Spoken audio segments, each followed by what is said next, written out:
യുദ്ധത്തിൻ്റെ ഫലമായിട്ട് severely polluted ആണ് അവിടുത്തെ സ്ട്രീമുകളൊക്കെ.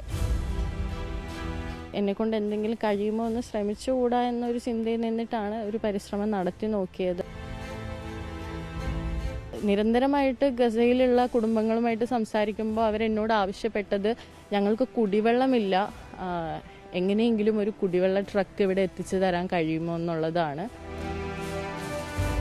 പലായനം ചെയ്ത് ജീവിക്കേണ്ടി വരുന്നത് തന്നെ വളരെ നമുക്കൊന്നും ഒരു പക്ഷേ കഴിഞ്ഞെന്ന് വരില്ല.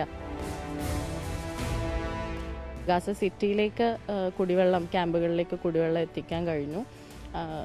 പലസ്തീനിലുള്ള കുടുംബങ്ങളെ 5-6 കുടുംബങ്ങളെ സഹായിക്കാൻ കഴിഞ്ഞു. ഈ റീസെൻ്റ്ലി ചെയ്തതാണ് ഗാസ സിറ്റിയിൽ നിന്നും സൗത്ത് ഗാസയിലേക്ക് എവാക്യുവേറ്റ് ചെയ്ത കുടുംബങ്ങൾക്ക് കുടിവെള്ളം എത്തിക്കുക എന്ന് പറയുന്നത്.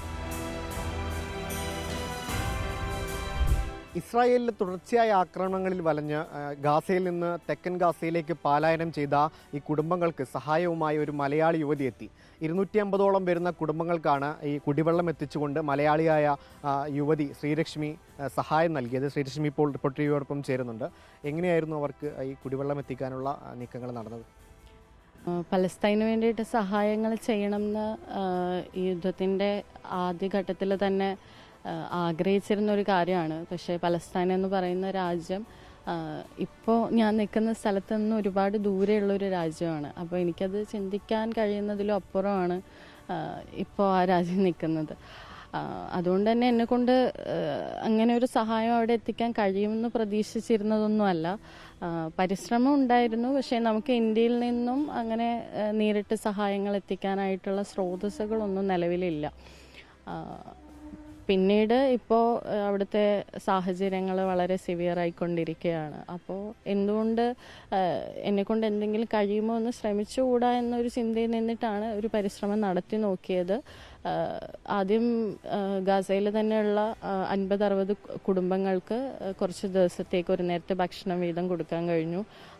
ആ സ്ഥലത്തേക്ക് ഗാസ സിറ്റിയിലേക്ക് കുടിവെള്ളം ക്യാമ്പുകളിലേക്ക് കുടിവെള്ളം എത്തിക്കാൻ കഴിഞ്ഞു. പലസ്തീനിലുള്ള കുടുംബങ്ങളെ 5-6 കുടുംബങ്ങളെ സഹായിക്കാൻ കഴിഞ്ഞു. ഇപ്പോൾ ഈ റീസെൻ്റ്ലി ചെയ്തതാണ് ഗാസ സിറ്റിയിൽ നിന്നും സൗത്ത് ഗാസയിലേക്ക് എവാക്യുവേറ്റ് ചെയ്ത കുടുംബങ്ങൾക്ക് കുടിവെള്ളം എത്തിക്കുക എന്ന് പറയുന്നത്. അവരവിടെ കുടുങ്ങിയിരിക്കുകയായിരുന്നു, ഈ മരുഭൂമിയിൽ കുടുങ്ങിയിരിക്കുകയായിരുന്നു. അങ്ങനെ കൃത്യമായിട്ട് എനിക്ക് പറയാൻ അറിയില്ല. അതായത് കുടിവെള്ളക്ഷാമം രൂക്ഷമായിരുന്നു. ഈ വാഡി ഗാസ എന്ന് പറയുന്നൊരു പ്രദേശമാണത്. അതൊരു കോസ്റ്റൽ വെറ്റ്ലാൻഡാണ്. അതായത് ജലാംശം ഈർപ്പവും ഒക്കെ ഉള്ള സ്ഥലം തന്നെയാണെങ്കിലും അവിടെ നിന്ന് കിട്ടുന്ന ജലം നമുക്ക് കുടിവെള്ളം എന്ന രീതിയിൽ ഉപയോഗിക്കാൻ കഴിയില്ല. മാത്രമല്ല ഈ യുദ്ധത്തിൻ്റെ ഫലമായിട്ട് സിവിയർലി പൊല്യൂട്ടഡ് ആണ് അവിടുത്തെ സ്ട്രീമുകളൊക്കെ. അപ്പോൾ വാഡി ഗാസയിലെ പ്രധാനപ്പെട്ട ഒരു സ്ട്രീമിൻ്റെ അവസ്ഥയും ഇത് തന്നെയാണ്, നന്നായി പൊല്യൂട്ടഡ് ആണ്.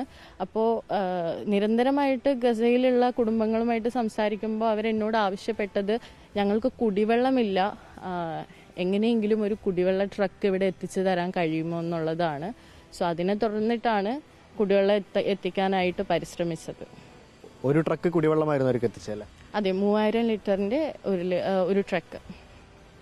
ഇപ്പോൾ ആ പലായനം ചെയ്തവരുടെ നിലവിലെ അവസ്ഥ എന്താണ്? ഇപ്പോൾ നിലവിലെ അവസ്ഥ എന്ന് വെച്ചാൽ സ്വന്തം വീടും മണ്ണും ഒക്കെ ഉപേക്ഷിച്ച് ഇങ്ങനെ പലായനം ചെയ്ത് ജീവിക്കേണ്ടി വരുന്നത് തന്നെ വളരെ നമുക്കൊന്നും ഒരു പക്ഷേ കഴിഞ്ഞെന്ന് വരില്ല.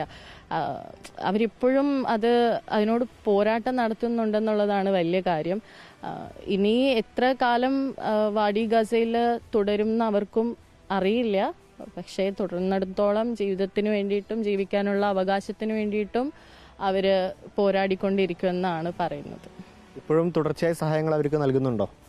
സഹായങ്ങൾ ചെയ്യുന്നുണ്ട്. പ്രധാനമായിട്ടും ഹ്യൂമാനിറ്റേറിയൻ എയ്ഡുകൾ ഗാസയിൽ എത്തുന്നുണ്ട്, പക്ഷേ എല്ലാവരിലേക്കും എത്തുന്നില്ല.